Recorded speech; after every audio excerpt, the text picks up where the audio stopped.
Okay, Rebels, I'm back with my third video of the night where I'm going to talk to you about, guess what? Blue Commons! Yay, I know you're all so excited. All the cards I'm going to cover here are from the Awakening set, and this will conclude the series on the colored cards from Awakenings. So in the next one, I'll talk about the gray cards and Battlefield Commons that I often see play together. So let's not waste too much time and get right into it after these messages.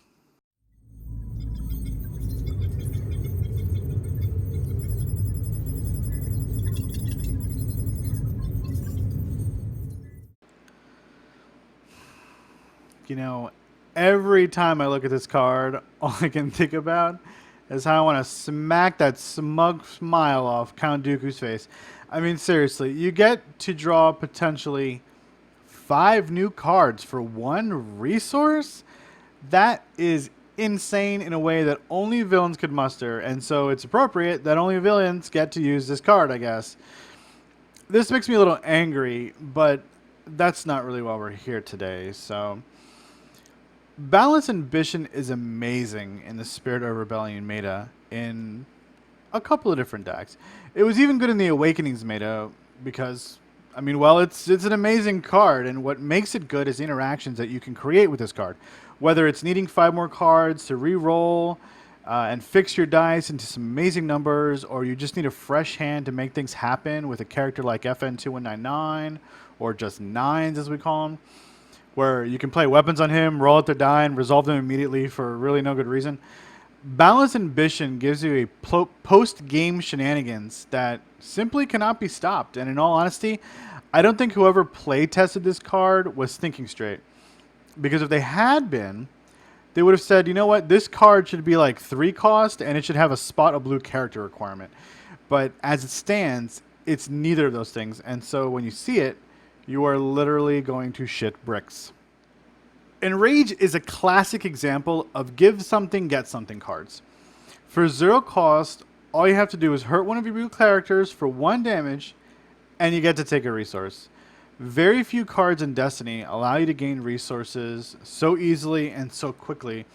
In fact, this is probably the easiest resource gaining card in the game, I think. Everything else has other higher requirements or more in-depth requirements. And what Enrage highlights is a concept that's mostly overlooked in Destiny and actually touches upon some advanced concept discussion.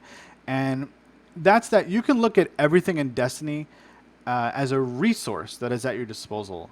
And basically the concept here is that hit points is actually something that is a manageable resource, and Enrage entitles you to manage that resource in order to get a resource for doing a damage. Similarly, characters like Night Sister, who you can also ping for 1 damage to reroll a die, also looks at hit points as a resource in a similar way.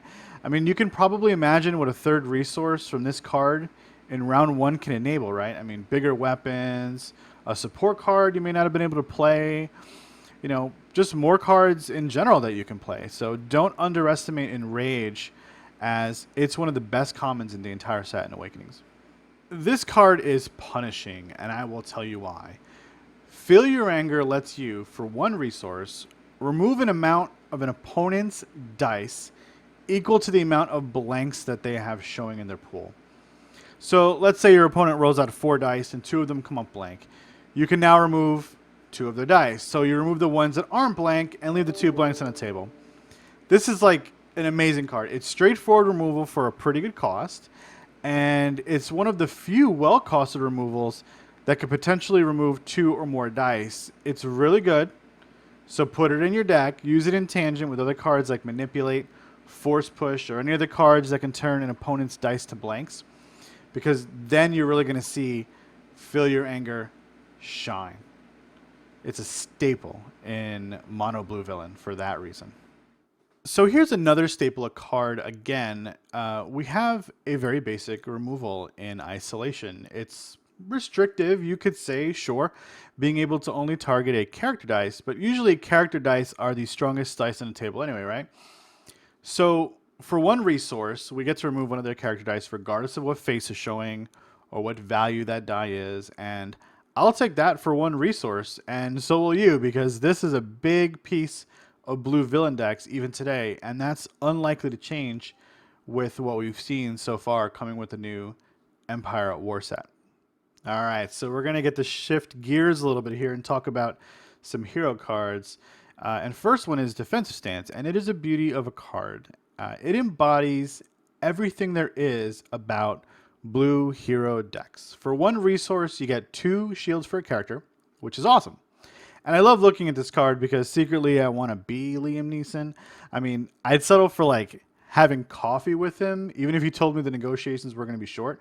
I really wouldn't care because it's Liam freaking Neeson, people. And okay, all right, I'm getting off track a little bit. The point is, it's a great card for its cost and function. A lot of people get down on shields because of things like Vibro Knife and whatnot. But like I said earlier, anything that can be quantified can potentially be managed as a resource. And in a sec, you're going to see what I mean in regards to shields. Repost is hands down one of the best blue hero commons in this set. It allows you to strip one of your characters of all its shields and do damage equal to the shields you removed to an opponent's character. And in fact, it doesn't have to be all of the shields. It can be one if you want it to be. So you see what I mean about shields being like a resource? It's like you get a sneak attack with your shields with this card. And when you look at this card together with something like Defensive Stance or Take a Cover, which is a great card that also gives you a shield, or Qui-Gon Jinn as a character, or other cards in general that give you shields, Repost is a high value card for finishing off enemies in a battlefield. So with the continued emphasis of shields on blue heroes and in their archetype, this card is probably going to see play forever and ever until the day blue hero is finally shot dead in the head with Force Lightning. And since that feature is nowhere in sight, put this card in your deck because it's sweet as hell. So I mentioned this card when I did the Red Commons video, and for a good reason, because it's basically blue hero's version of cannon fodder. Heroism lets you remove a die showing damage from an opponent's pool and shoot that damage at one of your unique blue characters. So it's like an instant guardian effect in a card, essentially, right? And that can be really useful during a mid to late game where you want to help control where the damage is being directed a bit more. You can heroism damage even into a fully shielded character, for example, to save one of your other characters from certain death. That's what I call synergy, people. It is a good card that is usually seen in a deck, maybe as like a one of, sometimes you might run 2. And a lot of times you'll see it in a deck that, is splashing blue with Rey just so she can like take an extra hit if needed and to add a little more control to the board. So this is a pretty good card. And, if you're thinking about making some really tanky blue hero kind of deck, then you're going to want to consider this card for your deck list. Deflect is another super cool card. This one's for both heroes and villains in blue, so pay attention because it is another staple card from Awakenings.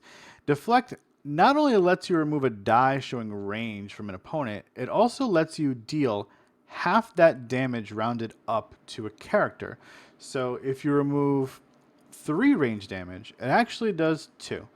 And one thing to note and point out is that it doesn't have to be the character that die belonged to. And that's really important because in a ranged heavy meta like the one that we've been experiencing since basically the beginning of the game, Deflect continues to maintain a very high value.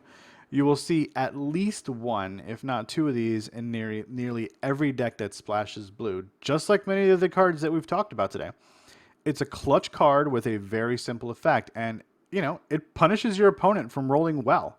And that's never a bad thing in Destiny. All right, so we got through our talk on the blue commons from Awakenings, and I gotta say, I feel pretty good about it. We've covered the red, yellow, and blue now, and so I guess the next video I'm gonna have to talk about gray ones and battlefield cards, just to sort of wrap things up, and then maybe we can move on to Spirits of Rebellion commons, maybe talk about uncommons. Haven't really decided yet, like what order I want to do on things. This is a lot of early, really basic card analysis stuff, and I feel like I've done quite a bit of videos that are aimed towards beginners, and maybe it's time to step it up a little bit and start talking about some more intermediate strategies. There's a lot of topics again that I feel haven't really been covered by content creators. Like I said in my welcome video. So I'm gonna give that some thought, and maybe I'll be back here tomorrow since it is Labor Day and I don't have to go to work, which is awesome. And maybe I'll just pump something out for you guys and see how you respond to that. So until I see you again next time, may the force be with you.